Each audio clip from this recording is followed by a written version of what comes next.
Hello again, everyone. Geoff Micks here with a quick announcement at the top of today's episode. I recorded this conversation with Myles Downey a few months before we launched Executive Platform's YouTube channel. It was a terrific interview that did very well when it first aired as a podcast, and I believe it deserves to be brought out of our back catalog for a second chance to reach the audience who find their content here. Everything we discuss is still relevant to our audience. The only update I want to make is at one point we do talk about his upcoming book in the future tense. I am delighted to say it is now published and doing very well.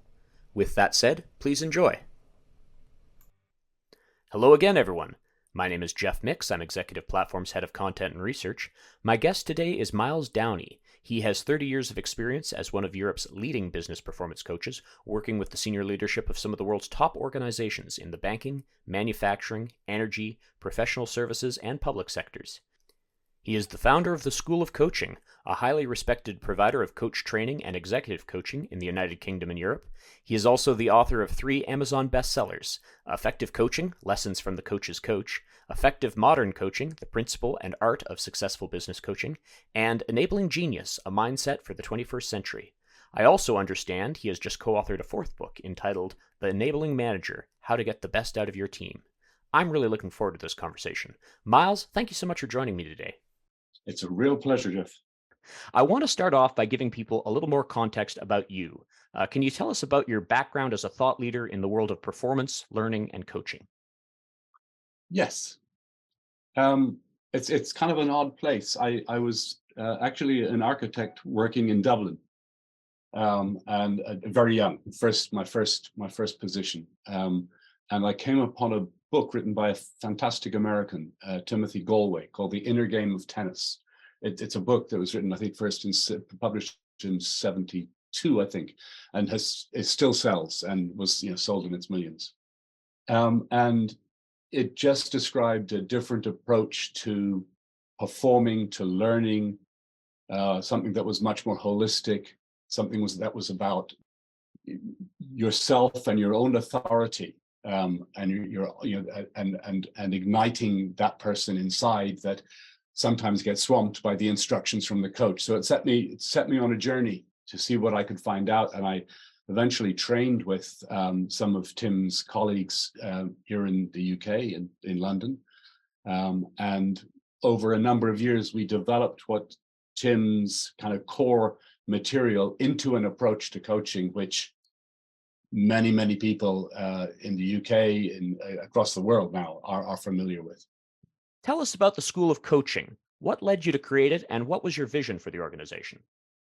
Well, what led me to create it was a need for income, frankly.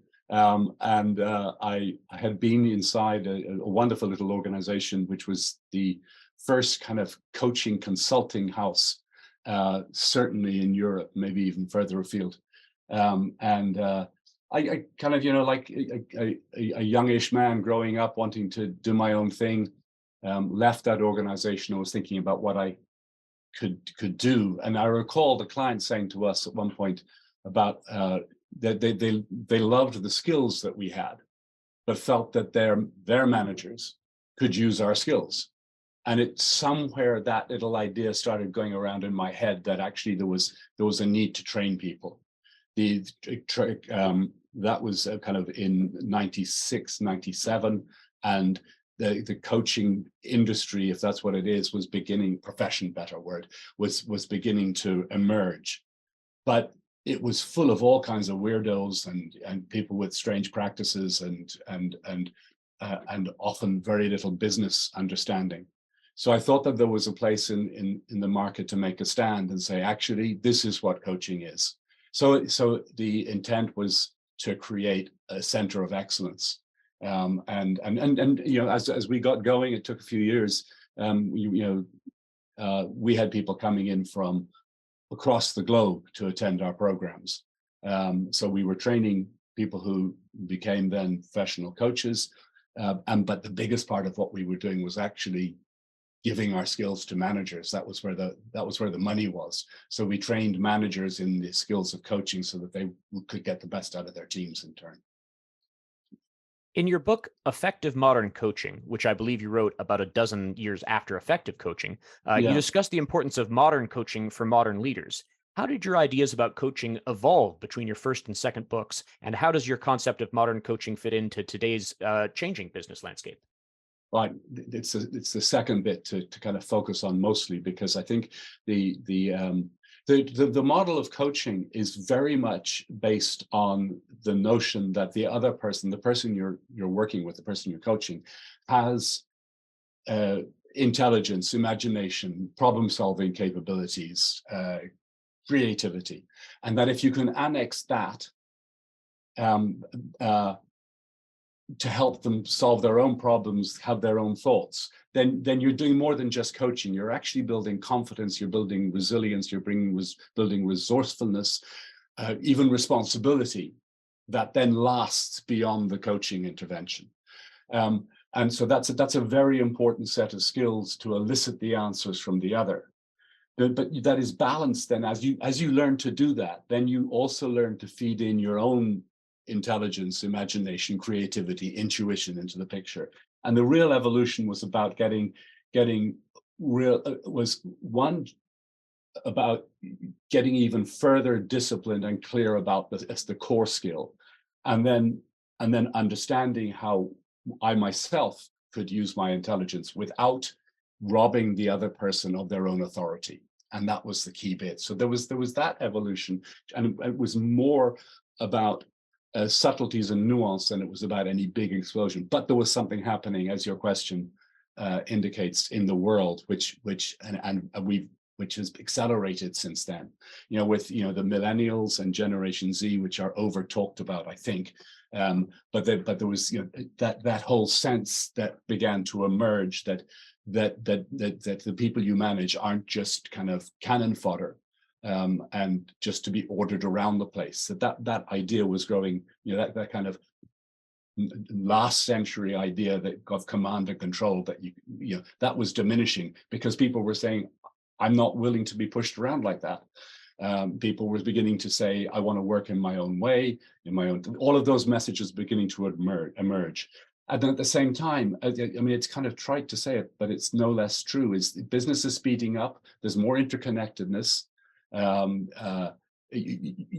So a tightly kind of centralized command situation doesn't work. So leaders, managers have to stand up and help people operate in that world, which is different than the previous world where commands were dripped through.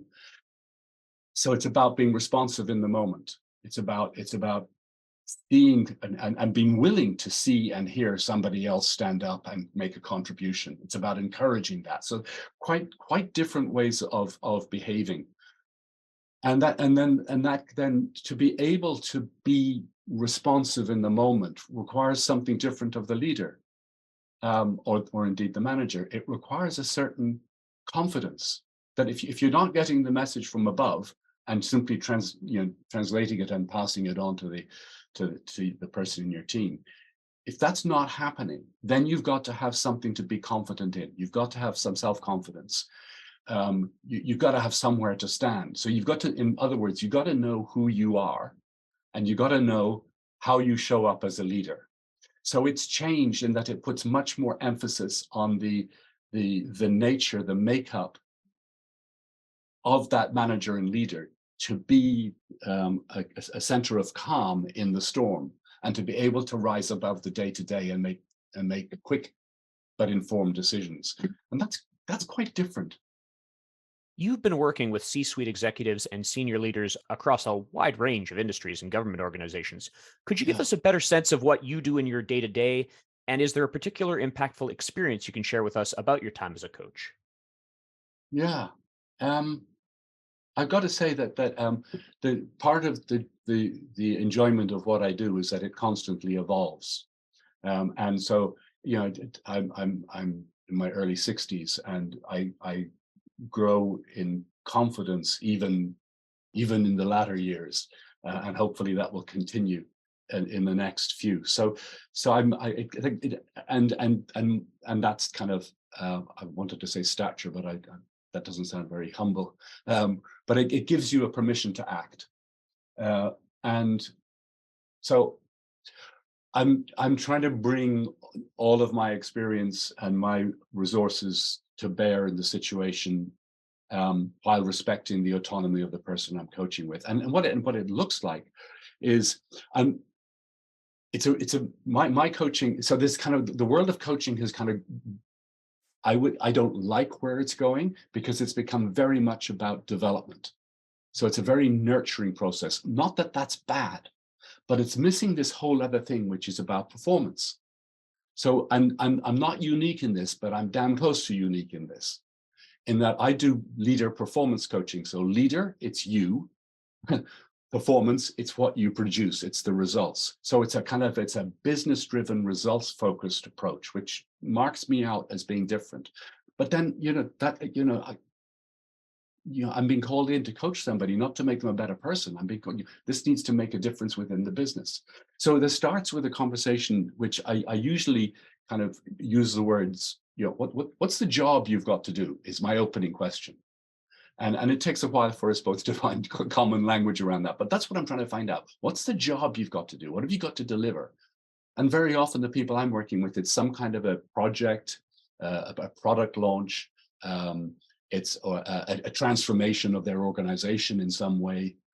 So it's obviously often something quite big, and it's often something that's a real stretch for that person to deliver. So there's this upper or leading edge of the performance, but it usually then requires something of that person, to some development, some exploitation of their potential. So we understood. So the first two conversations: what's the job?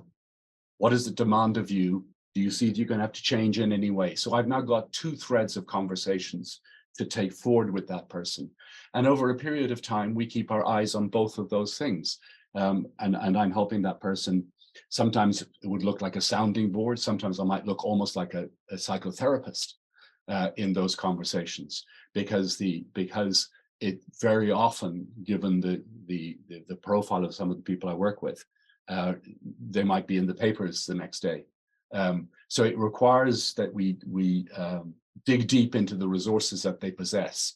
As an example, in response to that part of your question, I had a wonderful moment with a guy. This was not a very high profile, but he'd been successful as a kind of in a sales manager role, and was asked to step up in a bigger organization. So he was recruited into a team where he had people of different ages and stages, some older than him, and some experienced, some less experienced. So it was, and we were trying to find out how we could create that center of calm. And we got into a conversation about his identity as a leader. And it was, he was, willing to explore. And I actually did an exercise in which I had to get him to close his eyes and to do some visualization in order to allow his imagination to solve the problem, rather than going through a rational process, which can confuse most people. And in the imagining, he recalled an image of a teacher that he'd had who wore a kind of a jacket with a tartan pattern, a tweed jacket. And what emerged from that was that he felt that the nature of his leadership was almost as that of a teacher, to come alongside people and to help them be the best they could be. I don't like that expression, but it's to help them deliver the results that they needed to deliver. So, and with some people, with the more senior people, it was light touch, because they already know stuff. So there was much less involvement. But then with more junior, it was kind of more of a standing beside them. So he developed, out of that sense of self, a really strong approach that he had absolute confidence in. And that was an early moment of understanding how leader identity is critical to their performance. Your first two books were specifically about coaching. In your book, Enabling Genius, A Mindset for Success in the 21st Century, you discuss the four attributes of enabling genius in the modern team. Can you describe those attributes and how they contribute to team success? Yeah, and we've touched on one of them. So you said that, yeah, I actually, I knew that there was a book to write because I was now at that stage in my life, I was working with people who really needed to dig deep in order to achieve the goals that were important to them and to their organizations. And I had to find a way of helping them explore their potential in a real and meaningful way. And that kind of, in my mind, there was a sense of we'd have to create some kind of scaffolding that could support them as they explored these outer reaches. So I pulled together a group of about 20 people, and we looked at people who had demonstrated greatness, and we looked at how they got there. What was the path they took, and we looked then at what was common across all of those people, and it came down to four things. One was identity. I'm a very keen tennis player, and but people may know the names of Federer and Nadal, and they maybe have seen these guys play. They both play the same game, but their identity on the court is completely different. You know, Nadal is incredibly strong, bullishly strong, resilient, hard hitting. We will kind of beat you to a pulp. And then on the other hand, you have Federer, who's more agile, more deft, will kind of spin a magic web around you. These people have completely different identities on the tennis court. They have a completely different genius on the tennis court. And both are successful in the same game, and both are completely different. And I would argue that both people in that example understand who they are and don't try and be somebody else, because that's where inauthenticity comes in, and that lacks credibility. So understanding your unique individual genius is one cornerstone. Another is about will, or you might want to use the word motivation. People often don't understand that will is something that can be developed, and it's multi-stranded. It's not just a single thing. So I get some motivation and some energy from the fact that I'm Irish, not English. I mean, there is a little bit of that going on in it. There's a kind of a pride in that, and it's part of what gets me out of bed in the morning, part of what causes me to write the way I write. I also get motivation from having a very clear direction of travel. I know where I'm headed, and what's important to me in that. So you can develop will, and people who demonstrate greatness frequently have to go through, trials and tribulations in order to get there. So will is significantly important. Mindset is the third one. Mindset is a much misunderstood word, but what I'm trying to help people identify when I'm working at that level is, what are the maxims by which you live day to day? And you can actually help people understand those maxims, those ways of thinking, those values, and accentuate the ones that are helping them, and replace the ones that aren't helping them with things that will help them. So I have a tendency, as a kind of a slightly creative type person, as an example of how you change a mindset, of getting excited and interested in the initial initiation of a project or a book or an idea or whatever, and then it's very difficult sometimes for me to complete that. So I have as part of my mindset, and I have 7 little cards, like index cards, on which I've got the key things written down. They're on my desk, and I'll pick them up on a daily basis pretty much, and choose one to attend to for that day. One is called "It's not done till it's done," and I'm trying to build that into my mindset so that I remember to complete that thing, to get it to happen. And then it's in my head. It's now I'm calling it break the tape. So in other words, not just get it done, but actually be first, get it done to the best of your ability. So kind of an athletic image. So you got those 3 big ones: identity, will, and mindset. And what's overlaid, so the fourth piece is about learning. That the really great people never stop learning, always looking for incremental change, and the next breakthrough. And so you put that across those 3, that all of those things are plastic. You can change, you can make better. And those are the 4. So and that's part of the answer to your previous question. In addition to helping people that I coach at senior levels deliver the results and develop as people. Those things will almost certainly, those principles of enabling genius emerge in our conversation. I understand enabling a team has gone on to be one of the major focuses of your most recent book, The Enabling Manager. Tell us about that. In the UK, 71% of people who are given a job of managing others are not given any training prior to that moment. There's an Irish word I could use here, which is rude. That's just that word, crazy. It's just crazy. It's like putting a teacher in front of a classroom without any training. So what they do is they grasp whatever they can grasp at, straws mostly, which is what, how they were managed. Probably not a good idea. And so they're left floundering, and as are the people they're managing. So it was really that said, okay, we need to get really clear about what it takes to take care of your team as a manager or a younger leader, perhaps, in a business. And there are essentially 4 different things, and I use them as verbs rather than as nouns. And it's lead, manage, coach. You got the lead pieces. You got to help people understand why the job is important. The manage piece is about making sure people are clear what it is they're going to do. Most people in jobs don't really understand what their objectives are. They don't have clarity at that level. And then the coach piece is about helping them think through about how they uniquely are going to deliver on the what.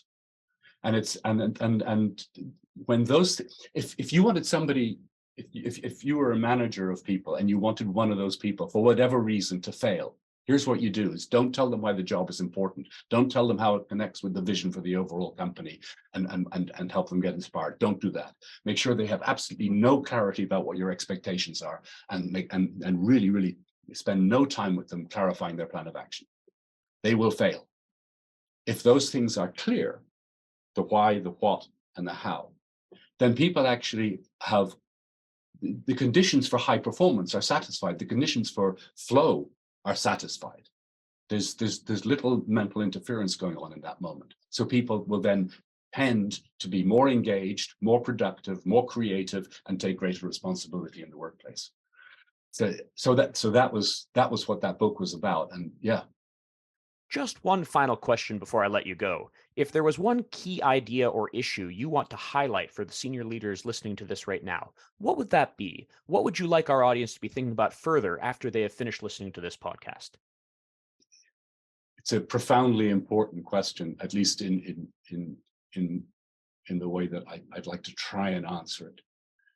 I think that for lots of reasons, and going back over hundreds of years, that what we've created in society is communities of compliance. That people do as they're told, pass the exam, work to get to fulfill the goals they're supposed to fulfill, get married, have a job, get married, buy a house, whatever, and it's terrifyingly dangerous. That lack of thoughtfulness, because frankly, there aren't the leaders around who are going to steer us to the promised land. It ain't like that. So we as I'm kind of suggesting, we're complicit in that compliance because we're all playing the same game. So the thing that I ask myself is why don't we trust ourselves? Why don't we trust other people? And it's a really big thing. If I can learn to trust this body mind that I kind of inherited somehow, and trust its capacity to respond. So as I said, I play tennis. I've a wonderful coach at the moment who's very knowledgeable, but also because of who I am, he gives me lots of space to do what I need to do. And I noticed a little behavioral quirk in when I was hitting my backhand, that my weight my head would kind of fall over to the right hand side as I was hitting the ball. So and It's like, and Neil, the coach, came and gave me a suggestion about something or made an observation. And I said, wait, there's something really interesting happening here. And that's that's the willingness to say to the coach, no, this is my lesson. This is me. This is Myles playing tennis. I'm in charge. And I've just noticed this thing. So one, I was capable of noticing it, and I was in a space in which I could do something about it. And so what happened was we went back and we looked at that, and sure enough, it required a slight shift in the way I was planting my feet. But if you don't have the willingness to trust your insights, your observations, your what your body is doing, if you don't have then you're kind of at sea, and you're at the control of others. So if leaders can have the confidence in who they are and in how they uniquely be leaders, how understand how they uniquely show up as leaders, that delivers that confidence allows for clarity of thought, clarity of instruction. It means that people are more likely to listen because they have confidence, so then they're not worried about losing their train of thought or their credibility. And that begins then, once I can trust myself, then I can start to trust other people. So I'll start saying, hold on, if I trust myself, surely I should be trusting them to get on with it. And that transforms things. And that's when a team really becomes a team, because the conversations that need to happen more quickly. More creativity is available. You get the whole picture. But it's that thing. I really want people to start ask themselves the question, why don't we trust ourselves? Why don't I trust myself? What a great note to end on. For everyone who's been listening to this and wants more, I encourage you all to visit mylesdowney.com. That's Myles with a Y and Downey with an E. His books are available through his website and Amazon. He has also done a number of webinars, videos, and other podcast interviews that I encourage you to seek out. Myles, this has been great. I really appreciate your time today. It's a pleasure, Geoff. Thank you for being there. You've been listening to another episode of Executive Platform's Blueprint podcast series. I've been Geoff Micks. Let's do it again soon.